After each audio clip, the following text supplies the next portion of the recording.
जय हिंद दोस्तों, welcome to MCQ study. आज 11 मई 2023 को हम डेली करंट अफेयर डिस्कस कर रहे हैं। आज का पहला क्वेश्चन है, हाल ही में विश्व प्रेस स्वतंत्रता दिवस कब मनाया गया है? तो विश्व प्रेस स्वतंत्रता दिवस मनाया गया है 3 मई को।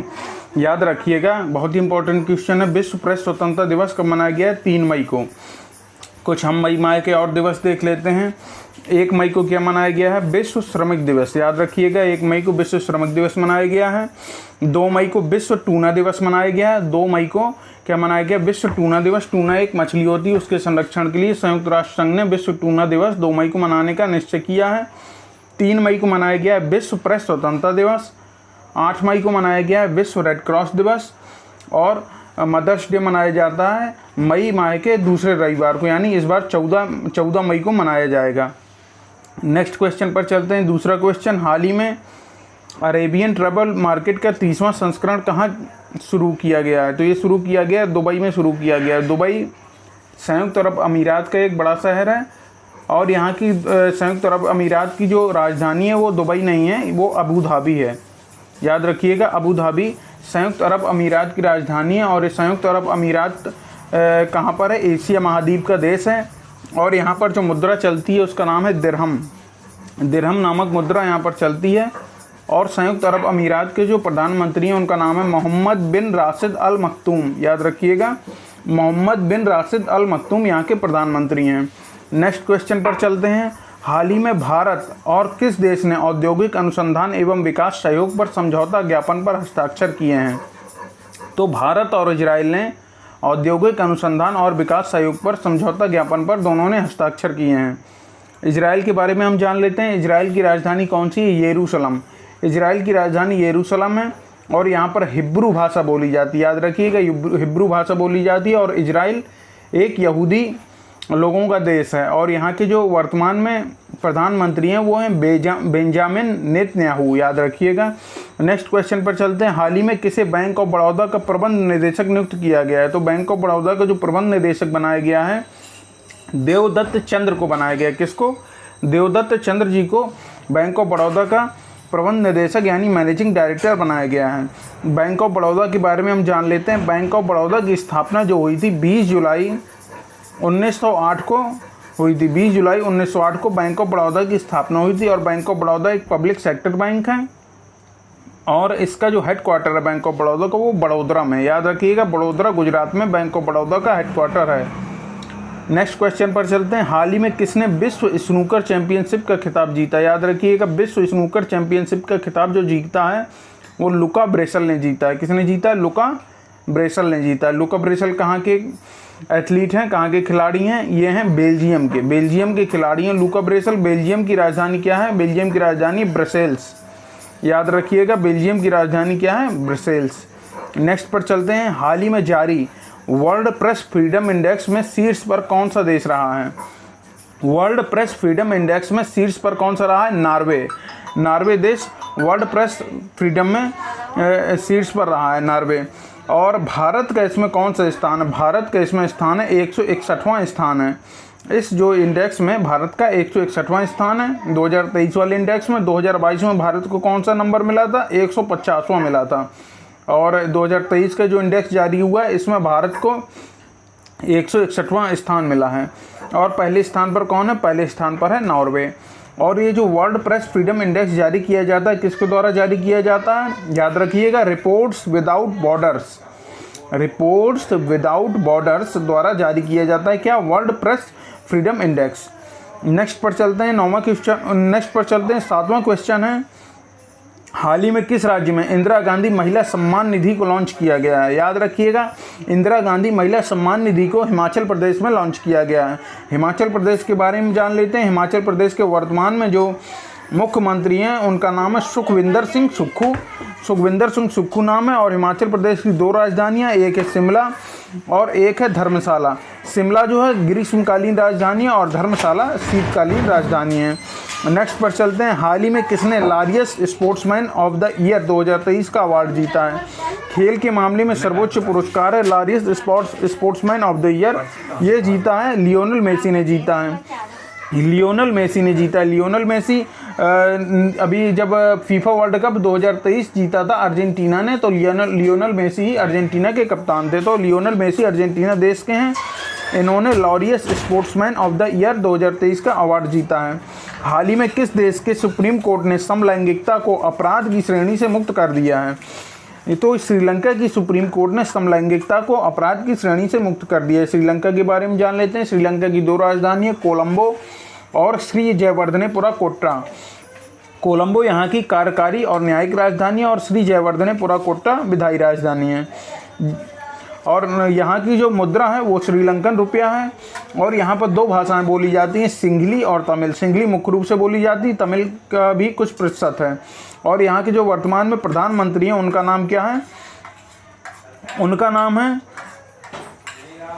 दिनेश गुणवर्धने। याद रखिएगा। श्रीलंका के बारे में एक बार फिर से जान लेते हैं। श्रीलंका की जो मुद्रा है रुपया है। श्रीलंका के प्रधानमंत्री दिनेश गुणवर्धने हैं। श्रीलंका की 2 राजधानियाँ कोलंबो और श्री जयवर्धनेपुरा कोट्टा। और यहाँ पर जो भाषाएं बोली जाती हैं सिंघली और तमिल भाषा बोली जाती है। नेक्स्ट क्वेश्चन पर चलते हैं। हाल ही में किस राज्य ने रोबोटिक्स फ्रेमवर्क लॉन्च किया? हाल ही में किसने राज्य रोबोटिक्स फ्रेमवर्क जो है लॉन्च किया? ये किया तेलंगाना ने।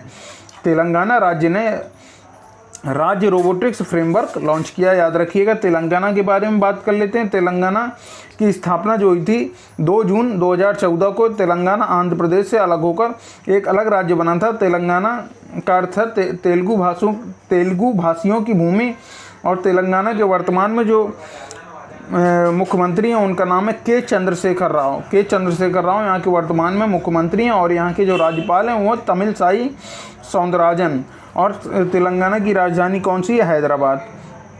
नेक्स्ट पर चलते हैं। 11वां क्वेश्चन। हाल ही में आरबीआई ने किस बैंक पर 1.73 करोड़ रुपए का जुर्माना लगाया है? तो रिजर्व बैंक ऑफ इंडिया ने HSBC बैंक पर 1.73 करोड़ रुपए का जुर्माना लगाया। HSBC एक प्राइवेट सेक्टर बैंक है और ये इंग्लैंड का एक बैंक है। इसकी स्थापना हांगकांग में की गई थी। याद रखिएगा। इसकी स्थापना हांगकांग में की गई थी और ये एक इंग्लैंड का बैंक है। हांगकांग में 1865 में इसकी स्थापना की गई थी। और रिजर्व बैंक ऑफ इंडिया ने HSBC बैंक पर 1.73 करोड़ रुपए का जुर्माना लगाया है। रिजर्व बैंक ऑफ इंडिया के बारे में बात कर लेते हैं। रिजर्व बैंक ऑफ इंडिया की स्थापना 1 अप्रैल 1935 को हुई थी। 1 अप्रैल 1935 को हुई थी आरबीआई एक्ट 1934 के अनुसार। और इसका जो इसकी स्थापना कोलकाता में हुई थी। और लेकिन वर्तमान में इसका हेडक्वार्टर मुंबई में है। याद रखिएगा। वर्तमान में इसका हेडक्वार्टर मुंबई में है। और रिजर्व बैंक ऑफ इंडिया के वर्तमान में गवर्नर शक्तिकांत दास जी हैं। और 1 जनवरी 1949 को इसका राष्ट्रीयकरण किया गया था। किसका? रिजर्व बैंक ऑफ इंडिया का। दूसरा 12वां क्वेश्चन। हाल ही में अंतर्राष्ट्रीय आर्गानिया दिवस कब मनाया जाता है? तो अंतर्राष्ट्रीय आर्गानिया दिवस मनाया जाता है कब? 10 मई को। 10 मई को अंतर्राष्ट्रीय आर्गानिया दिवस मनाया जाता है। नेक्स्ट क्वेश्चन है। हाल ही में फिच रेटिंग्स ने 2023-24 में भारत की जीडीपी वृद्धि दर कितने प्रतिशत रहने का अनुमान लगाया है? तो फिच एक क्रेडिट रेटिंग एजेंसी है। इसने अनुमान लगाया है भारत की जीडीपी वृद्धि दर का लगाया है 6% कि भारत की जीडीपी वृद्धि दर 6% रहेगी 2023-24 के लिए। हाल ही में तीसरी G20 विकास कार्य समूह की बैठक कहाँ शुरू हुई है? तो जो G20 विकास समूह की तीसरी बैठक शुरू हुई है वो गोवा में शुरू हुई है। गोवा में शुरू हुई है। भारत 2023 के लिए G20 के जो ग्रुप है उसकी मेज़बानी, जो भी बैठक वगैरह हैं उन सब की मेज़बानी कर रहा है। G20 समूह में 20 विकासशील देश शामिल हैं। और G20 कई जो फॉर्मेशन हुआ था, G20 बना था कब? 26 सितंबर 1999 को G20 का फॉर्मेशन हुआ था। नेक्स्ट क्वेश्चन पर चलते हैं। हाल ही में संस्कृत मंत्रालय और MyGov ने किस नाम से एक सिंगिंग टैलेंट हंट को लॉन्च किया है? तो जो सिंगिंग टैलेंट हंट लॉन्च किया है ये युवा प्रतिभा नाम से संस्कृति मंत्रालय और MyGov एक ये पोर्टल है, इसने युवा प्रतिभा नाम से सिंगिंग टैलेंट हंट को लॉन्च किया है। नेक्स्ट पर चलते हैं। 16वां क्वेश्चन। हाल ही में किस देश ने पीटर्सबर्ग क्लाइमेट डायलॉग की मेज़बानी की है? पीटर्सबर्ग क्लाइमेट डायलॉग की मेज़बानी जो की है वो जर्मनी ने की है। जर्मनी के बारे में बात कर लेते हैं। जर्मनी की राजधानी क्या है? बर्लिन है। और जर्मनी के एकीकरण में प्रमुख भूमिका निभाई थी किसने? बिस्मार्क ने निभाई थी। भारत का बिस्मार्क किसे कहा जाता है? सरदार पटेल को कहा जाता है। और वर्तमान में जर्मनी में जर्मन भाषा प्रमुख रूप से बोली जाती है। और जर्मनी के वर्तमान में चांसलर हैं कौन है? Olaf Scholz. याद रखिएगा। ओलाफ इस्काल जी यहाँ के वर्तमान में चांसलर हैं। नेक्स्ट क्वेश्चन पर चलते हैं। 17वां क्वेश्चन, हाल ही में किस राज्य में समर्पित बुनियादी ढांचा विकास निगम की स्थापना की गई है? तो ये महाराष्ट्र में समर्पित बुनियादी ढांचा विकास निगम की स्थापना की गई है। महाराष्ट्र के बारे में हम जान लेते हैं। महाराष्ट्र की राजधानी मुंबई है और वर्तमान में महाराष्ट्र के सीएम कौन है? एकनाथ शिंदे हैं। वर्तमान में महाराष्ट्र के सीएम जो हैं एकनाथ शिंदे हैं, जो शिवसेना से रिलेट करते हैं और ये कोपली पाचपा खाड़ी जगह से वर्तमान में विधायक हैं। नेक्स्ट पर चलते हैं। 18वां क्वेश्चन, हाल ही में बैडमिंटन एशिया ने किसे तकनीकी अधिकारी समिति का अध्यक्ष नियुक्त किया है? तो बैडमिंटन एशिया ने जो तकनीकी अधिकारी समिति का अध्यक्ष नियुक्त किया वो किया उमर रशीद को। याद रखिएगा, उमर रशीद को बैडमिंटन एशिया ने तकनीकी अधिकारी नियुक्त किया है। नेक्स्ट पर चलते हैं। हाल ही में 60% वैश्विक मातृ मृत्यु वाले 10 देशों की सूची में कौन सा देश शीर्ष पर रहा है? तो 60% मातृ मृत्यु दर हुई है 10 देशों में, उसमें भारत शीर्ष पर रहा है। नेक्स्ट क्वेश्चन पर चलते हैं। हाल ही में किस मंत्रालय ने लर्निंग मैनेजमेंट इंफॉर्मेशन सिस्टम सक्षम लॉन्च किया है? तो ये स्वास्थ्य मंत्रालय ने लर्निंग मैनेजमेंट इंफॉर्मेशन सिस्टम सक्षम जो है उसे लॉन्च किया है। भारत के स्वास्थ्य मंत्री के बारे में बात कर लेते हैं। भारत के स्वास्थ्य मंत्री कौन है? मनसुख मंडाविया हैं। नेक्स्ट क्वेश्चन पर चलते हैं। 21वां क्वेश्चन पर चलते हैं। हाल ही में भारत ने किस देश को $1 बिलियन की क्रेडिट लाइन प्रदान की है? भारत ने श्रीलंका को $1 बिलियन की क्रेडिट लाइन प्रदान की है। नेक्स्ट, तो दोस्तों आज का करंट अफेयर यहीं पूरा होता है। आपको वीडियो पसंद आए तो इस वीडियो को लाइक करिए, शेयर करिए और हमारे चैनल को सब्सक्राइब करिए। Thank you.